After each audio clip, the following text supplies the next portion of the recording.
What is up, everyone? Welcome back to the Spooky Screen. We are on week 2 of a 9-week journey where we'll be discussing the new HBO hit show, The Last of Us. Each week, we'll be doing a new episode review and helping you decide whether you should watch or not watch the show.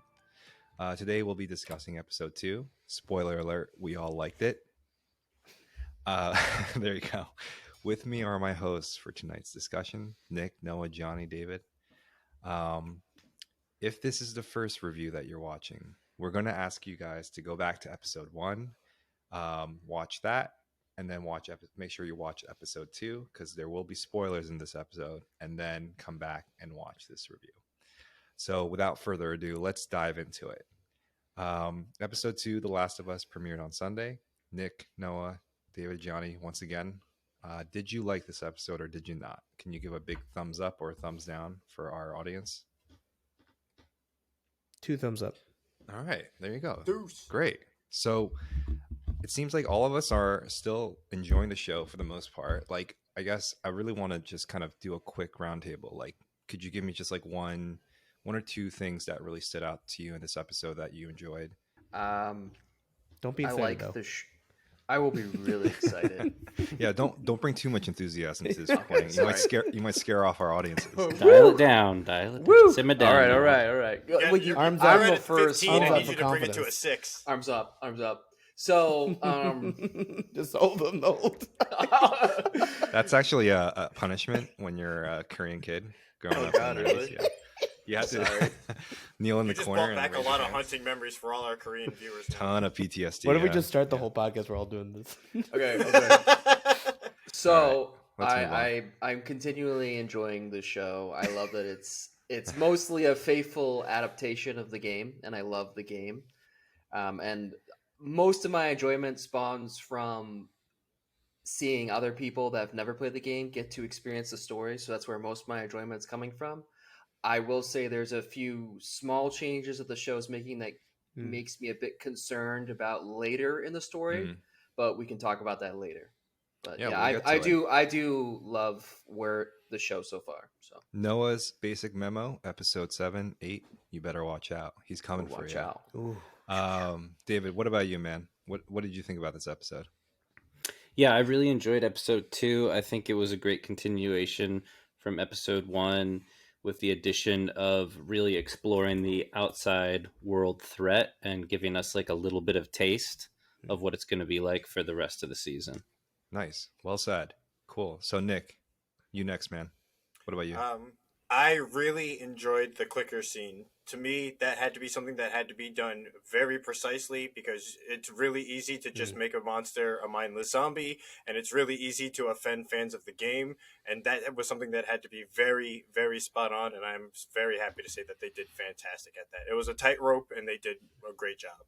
Yeah, in the after the episode, I don't know if you guys watched that after I the did. credits, but like the showrunner Craig Mazin was like, the goal of the clicker scene was like, for the video game audience, it's like you need that instant form of recognition, like oh, that's a clicker, right, for the video gamers, and then for the newcomers, he's just trying to scare the hell out of you guys, and I think he was able to pull it off. So yeah, I'll just kind of jump in there. I really enjoyed the clicker scene as well, and I think that this show continues to offer a little bit more for the gaming audience.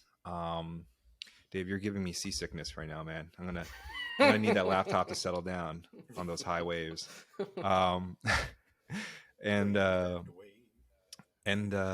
Yes, someone starts singing sea shanties. And yeah, so I think it gives something for the gamers in terms of expanding the world, and then for the non-gamers, obviously, it's just kind of going straight for the jugular. It's just, scaring you, exciting you, kind of drawing you in to this world that's, that hasn't been explored before. So I think they're doing a great job with it. Johnny, run us out. I really liked this episode a lot, and I thought that the intimacy of the characters, it really focuses on the small group, and they really open up the idea of this world and show a lot of really beautiful scenery. And I think it was just a really special episode to kind of build a little bit of trust and relationship with the audience and with the characters and get you hooked in there.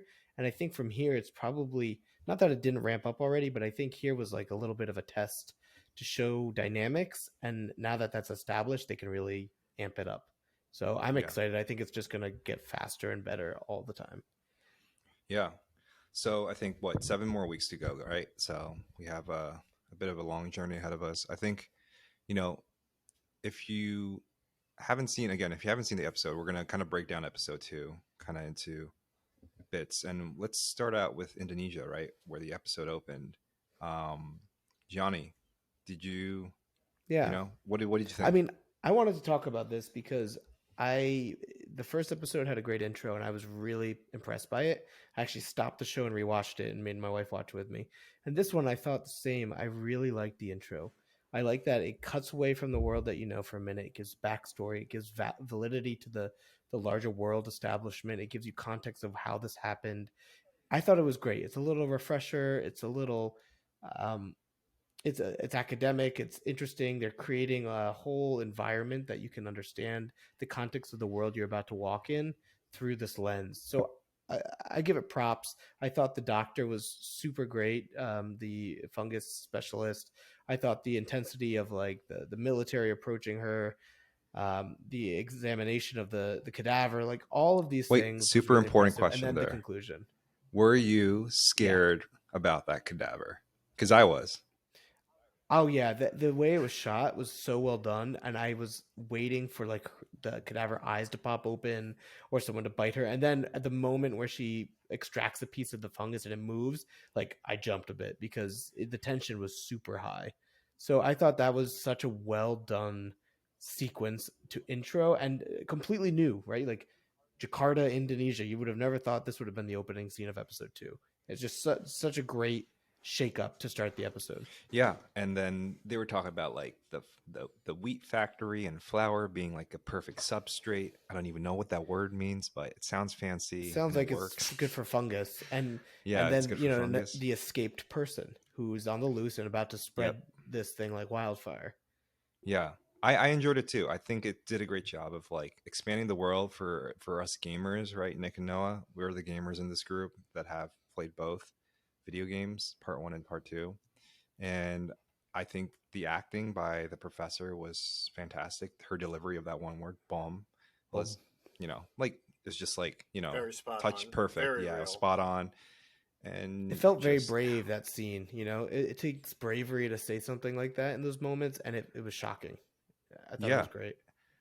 it just kind of translates to showrunner Craig Mazin and his writing crew's strength in terms of like being able to really juice those like quiet moments for a lot of drama and energy. So I really enjoy that Hmm. intro.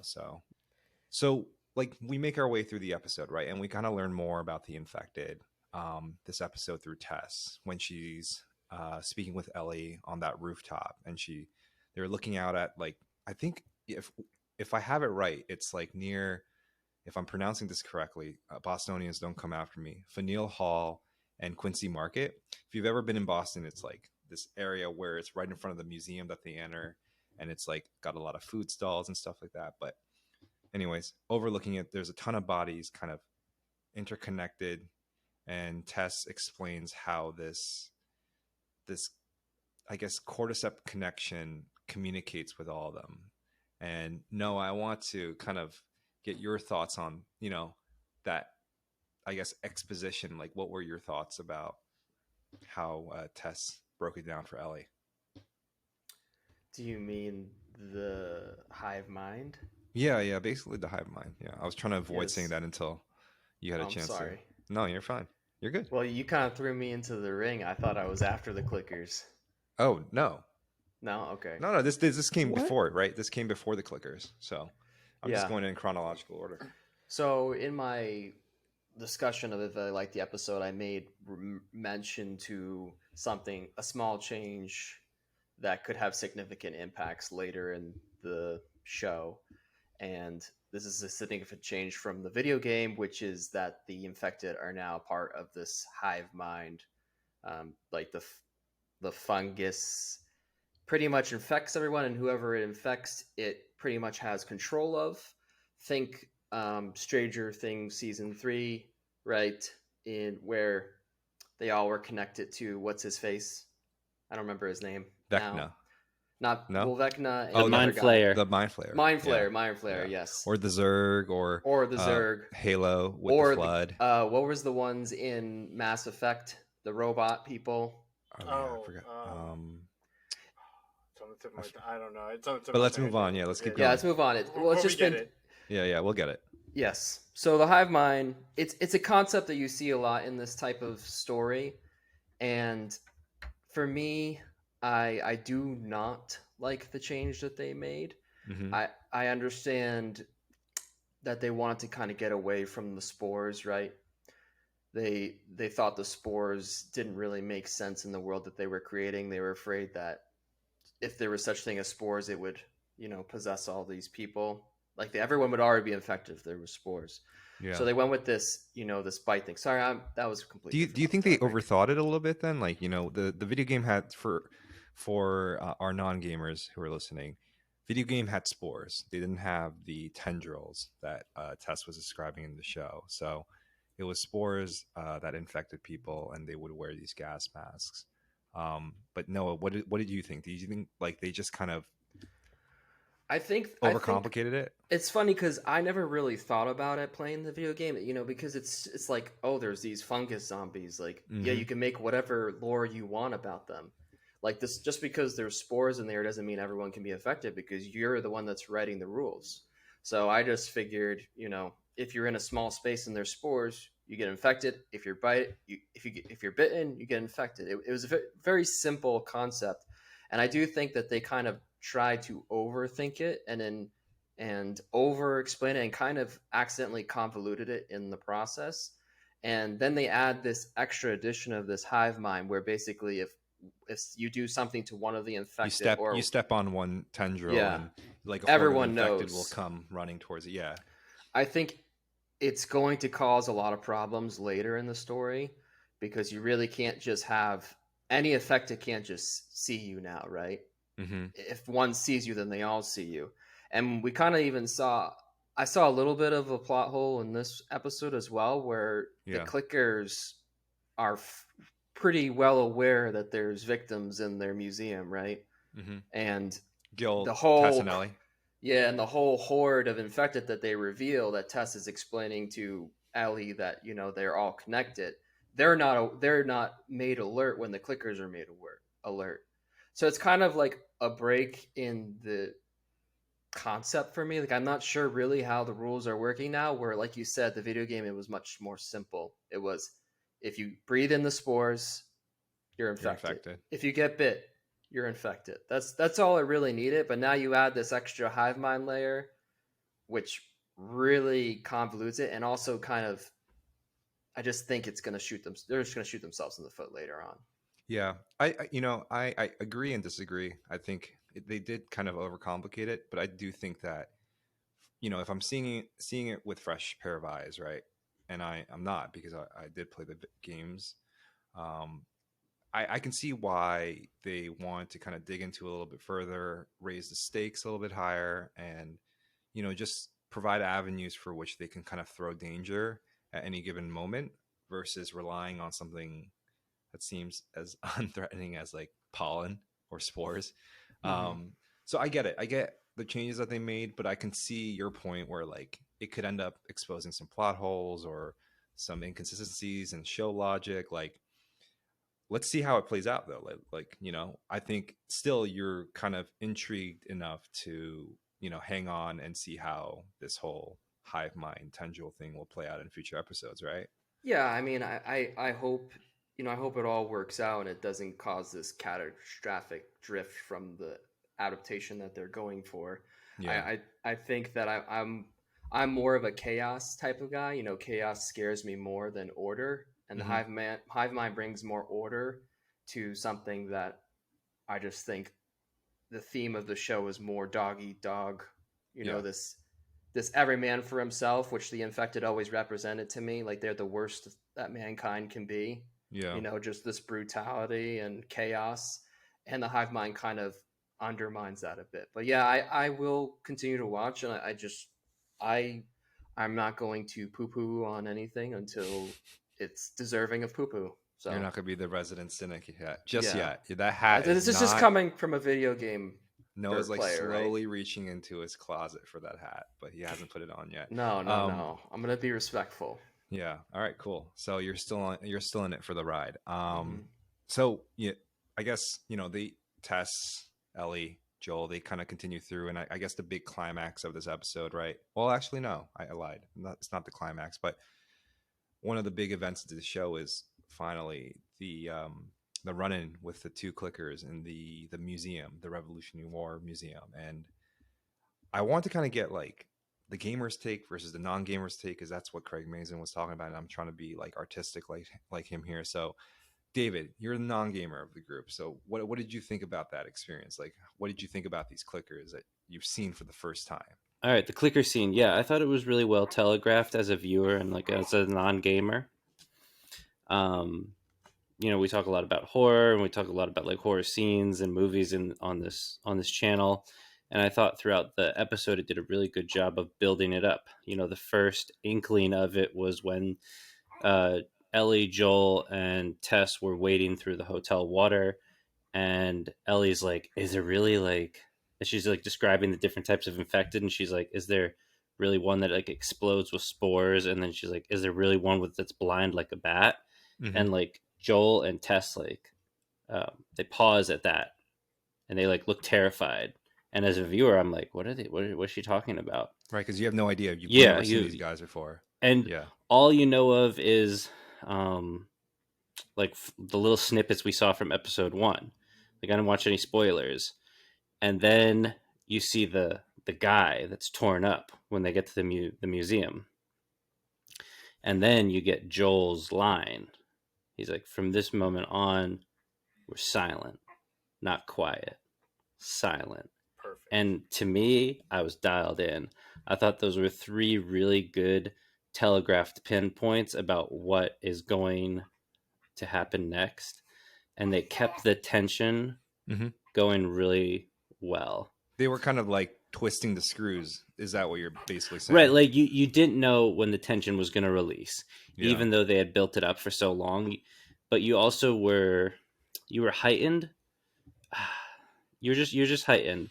I will say, I would have preferred 1 clicker, or maybe 3 of them, or some. You got to make up your mind. I know because some sort of visual. 15? Because I'm going to say as a viewer that it was a really well done scene, and I think like all the build up and to the release was done really well. Now I know this was like these were pivotal enemies in the video game. So like Nick, like as like a avid fan, was like did they live up to your expectation? Oh, 100%. Like I was already grinning like a school child as you were handing it over to me. I'm just like, oh my goodness. These clickers were done so spot on. Like I said initially in the intro about what I liked, it's a very fine line adapting something, and it's very easy to take material as advice instead of staying the course to make it a faithful reproduction. And I was really scared about how they were going to do these, and it was so perfect. The sounds, the tension, the fear, the moment, like you said, that line that Joel said, that we stay silent, not quiet, but silent. I think that was a perfect intro and a perfect segue into knowing the danger of the clickers, and just exactly how scary they were and how scary they would be. And I would say they really dialed it up to 100 with this one. I think they showed them to be a super credible threat, that because any small sound, because Joel just stepped on like a small piece of glass that barely made a sound, and then the clickers were already pinpointed on their location and just jumped at him. The threat was very credible, very real. The fight was very real in the sense that they kind of just blew their wad trying to take these enemies out. And you could say, yeah, they could have gone. You mean they're all their bullets, their supplies, and stuff. Yeah, and you can say that, oh, why didn't they just go for a headshot? But when you're in a moment with these supernatural like kind of enemies, you're not thinking like, oh, I need to just go and I need to just shoot him in the head. It's that easy. No, you're panicking. You're scared. It's a lot of fear to deal with. So you're just shooting wild. It's funny because in the game, right? Like Noah and Nick, like there's the sway, in the beginning when like when you start at like level 1, like you've got all these weaknesses to you, and then you can like skill yourself out of these like weaknesses. Like the sway becomes more steadied as you get better with the gun. Yeah. So I was just like thinking, like, when Joel was like swinging with the gun and the bullets were going everywhere, I was like, oh, that's he's got to get up higher in the skill tree to unlock that ability to keep it steady. Yeah, right. He hasn't taken his supplements yet. Our heroes didn't come out of that encounter unscathed, right? So No. Ellie, And that gives they're a credible threat. 3 people against 2 clickers, and they were still screwed. right? And then we find out that Tess gets bit, and we come towards the finale of the episode, and there's a lot of stuff that happens, right? We see the effects of like someone stepping on the tendrils and then triggering the horde, if we're calling them that, kind of making their way towards Ellie, Joel, and Tess. Tess gets bit, and she decides to sacrifice herself and stop the infected from chasing after Ellie and Joel, quite unsuccessfully, if I have to say so. And unsexily. And as we like to say. unsexily. Yeah, I prefer Yeah. unsexily. And yes, unsexily. And so obviously there's like, the internet's a buzz about like the kiss, but Nick, like, wanted to get your thoughts. Like, how do you feel like the episode ended on a high note, or like they kind of undercut themselves with some of the changes that they made between the game and the show? I don't want to say it didn't end on a high note. It just may be the purist in me, but I think the video game did it better because initially they weren't under the threat of the horde of infected coming after them because there was no hive mind in the game. But they were already dealing with Fedra soldiers because they're on their way to the Fireflies. They're trying to drop Ellie off, and the Fireflies have already been defeated by Fedra. And now they essentially walked into Fedra. No, I don't want to say Fedra's trap, but they walked into Fedra territory, and now they're under attack. And Tess, I was going to say Torv. Tess, knowing And she's Torv. bit. Yeah, Tess knowing she's already bit is just like, look, I'm not going to last much longer. I can hold them off as long as you can. I need you to get this girl out of here. Because now Tess is finding hope in a broken world. I will say I appreciate that she was showing that level of vulnerability more so than the game did. Even though that scene where they're talking is still basically a shot-for-shot recreation of that moment in the game. But I just don't think it hit as hard as it did if the soldiers were there.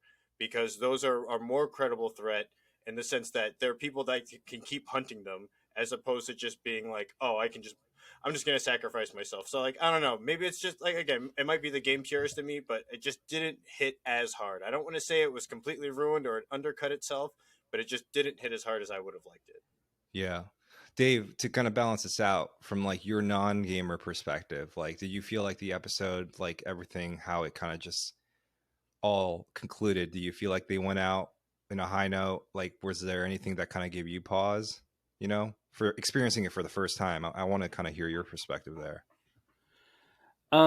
Experiencing it for the first time and then hearing Nick's perspective, I think experiencing for the first time, it was an interesting ending and a powerful ending, just because like we were getting to know Tess, and then all of a sudden the show took what we thought was a main character away from us, and that's kind of setting up like, oh, this show doesn't care, and like any main character could die. But to Nick's point, I can totally understand his opinion, because in this episode they even have that scene between Ellie and Joel that I just thought about, that she brings up like, do you ever think that they're real people? And like, does that ever like bother you? And he's like, sometimes. And I think if it was real people and it showed that like you have to kill real people in this world, you're not just going to kill monsters in this show, you're going to kill real people. And I think maybe if they were soldiers and not the infected, I can see Nick's point where that might have been a little bit more like jaw dropping. But without playing the what ifs, like you still Yeah. found it to be satisfying, right? Like, yeah, I think it's set up really good. I think it ended with setting up stakes. Like this story has stakes, and there are real consequences to your actions. And your expectations were quite. I guess like you went into this episode thinking like Anna was gonna. Sorry, I keep saying Anna Torv, but Tess was gonna betray Ellie and Joel, but it kind of played an Uno reverse card on you. So Right, yeah. When I saw that she got bit, I was like, "Oh!" I treated her real poorly the first episode. I was like a Tess hater. I was like, "She's gonna backstab them. She's gonna sell she's gonna sell Ellie out for like, I don't know." I think we had to can of beans. Yeah, like Noah, Nick, and I we we knew this was coming, but I think like to see it from your guys' perspective, it hits a lot harder because she's Anna Torv's not a small name actress. Like that's a big get, and like you would expect someone like that to kind of stick through a big part of the journey, but they off her in episode 2, and I think that kind of sets up the stakes of this world, I think, pretty effectively, right? Could we just ask the non-video gamers just a quick theory of where they think this is going? Oh yeah, definitely. I love that we did that in Yellow Jackets. Shout out to our Yellow Jackets reviews. You should watch those because they get wild. But I would love to hear David and Johnny just like a quick theory. Don't go on and on. Just give me a quick theory of where you think this is all going. Oh yeah, this is good. Right. I like this. David Thanks, goes Noah. first. Yeah, Dave. How about I go first? With one. All right. Well, episode 1 they set up slavers and cannibals, so obviously I'm gonna say like 3. No, it's 9 episodes. Give us like a flaming hot take. Yeah. You know? Like controversial take. We know the Raiders are coming, but like we want the Ellie's a secret alien or something. Oh, all right. Crazy theories. Johnny, do you got any? Yeah. I do. I wanted David to go first, but I'll go. Okay. I think it's gonna do the normal. I think there's gonna be a bunch of normal tropes, which are good. Like it'll be world building. Violence, bad guys sneaking underground through the war zone of life. I think what you'll excuse me. Oh my god! The war zone of life got him, guys. The fun guy got him. No, what I think is going to happen, that's definitely more of a risky guess because I don't know, and it's not substantiated. I think you're going to find intelligence to these, I'll call them zombies, whatever the people have become. And I'm not talking about the hive mind. Which they'll amplify it with the hive mind, and maybe that'll flop. But I think you're going to find something human in the infected at some point, and that's going to change the approach a little bit. And I don't know if that's going to be an individual infected that's intelligent and composed. I mean, technically Ellie is one. So I think you're going to find this weird gray zone that forms. Right now it's black and white, right? Like normally normies and infected. I think you're going to walk into a gray zone, and it's going to amplify everything because suddenly normies are also doing awful things, and infected could be doing non-awful things, and you're going to end up being somewhere in between in all situations. I'm going to be honest. That was a bit of a lukewarm conspiracy theory, but I'll take it for now. Well, okay, no, it comes off like I Am Legend. Yeah, but I think, that's what I was thinking. Yeah, maybe I Am Legend is a good one. I think, but there'll be a specific and infected that starts it off. That's what I think. So, Johnny, you're boiling it down to the infected will eventually have feelings. Like, we'll feel for them. We'll be empathetic. They'll have a sense of humanity about them. Yeah, I think you're going to be able to relate to them at some point, consciousness, and I think it's going to come through a certain special one. I don't think it's going to be the larger group. I think it's going to be one or two of them. Kind of like an opposite to Ellie, where she's almost like he or she's almost infected completely, but has still retained their memories and their identity. I don't know yet. I think I don't know if it'll go there. I don't know if I'd like if it goes there, but I think it's going to happen. That's my guess right now. Okay. Hey, that's what this. I personally would like just complete. I would have liked no hive mind too, but I would have just like complete crazy violence, and anyway, not violence. I think we're hive but what I mean, like chaos. Yeah, we want the Joker, not the Borg. I'm skeptical. I got mine. Yeah, go for it, Dave. What's yours? All right. Episode 5, George Miller and Sam Raimi come together to direct the episode The Thunderdome of Darkness. Joel gets thrown in by the slavers at a coliseum. His arm gets cut off, and some form of gun chainsaw weapon gets molded onto it, and the rest of the season I feel like this is is a fan fiction, David. post-apocalyptic. Like, No, I'll take it. No, that's fair. I'll take it. Is You this said that kind of crazy show? theory. You want aliens. So You're I'm giving projecting, You, David. I'm giving you crazy. I'll Dave take just it. gave That us- sounds amazing. I'll take it. I don't know anything about this game. I mean, I know they survive because they're the main characters, but I mean, stakes are stakes, right? I want a gun David hand. assumes that they survive. That's All right. That's his theory. They survive. I'm going to quote David: "Steaks are steaks." I like that. Steaks are Pass steaks, me the not fish A1 fillet.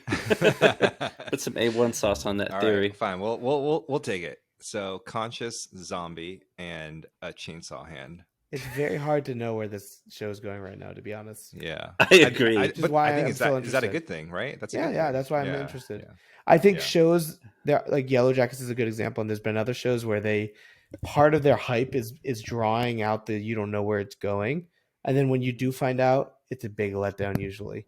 And not like you hate it, but you build all this excitement about a show, and then it's not that great of a hit. And I'm just hoping this show does something a little more sophisticated. So Well, I will hope mean, it's not all bleakness, though. like just I don't want it to hide the point for so long that you don't care what the point is by the end.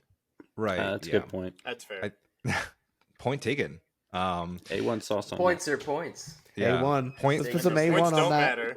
Match point. All right, cool. Thanks, guys. I really appreciate your conspiracy takes, especially David's. I hope George Miller does come and direct one episode.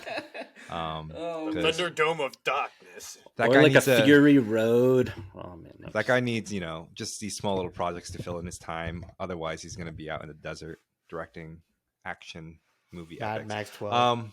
Yeah. So, all right, episode 2 in the books, man. Thanks Episode everyone 2. for joining. Take 2. Take 2. Oh, that's right. and I'm looking forward to seeing Ron Swanson next episode. That's right. Ron Swan. Yeah. What? Ron Swanson is Ron in this? Swan- One of the best characters in the game. I'm just gonna say it. And I didn't know that. Spoilers. And Murray Bartlett. Yeah. From the White Lotus season 1. Yeah. Oh, I don't know Wait, who is that that is. is that I mean, that's Yeah. the Armand. butler guy, Armand. right? Yes. Yeah, Armand. Oh, Yeah. yeah. I'm excited. So, I have no idea who those people are. Nick Offerman and Murray Bartlett. Yeah, he just recently won an Emmy for that too. So I'm excited to see how these two guys go head to head. They are some of the best characters in the game, and Yeah. a lot of people have been very excited for episode 3, based on the interwebs. Great casting, by the way, guys. Right, when I saw that casting, I was like, "Ooh, boy, it's gonna be good." Yeah. So all right, episode 3, we're excited, we're ready. Woo! Woo! For everyone who patiently waited for an extra day to listen to this review, we appreciate you. We want to say you, Zencaster, for failing on us. That's right. So epically. We're coming out hard, right out the gate. God. Messed up Johnny's audio really badly, and we just had to record a second episode. So this is actually take 2. We're doing this We again are for now on another platform, which we will not name until we're Dissatisfied. given sponsorship money to advertise to you, because There we're we go. shills and we are bold faced about it. How can they sponsor us if they don't know what we're using? They'll know. No, that's the whole point. That's We true. will say their name once the money is in our pockets, Nick. I think we should be sponsored by Rage. Where's my Shadow wallet?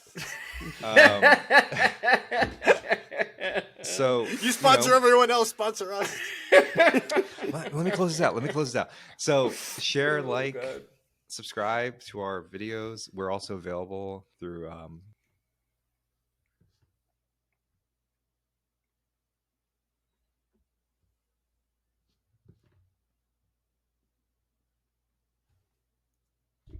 Yep.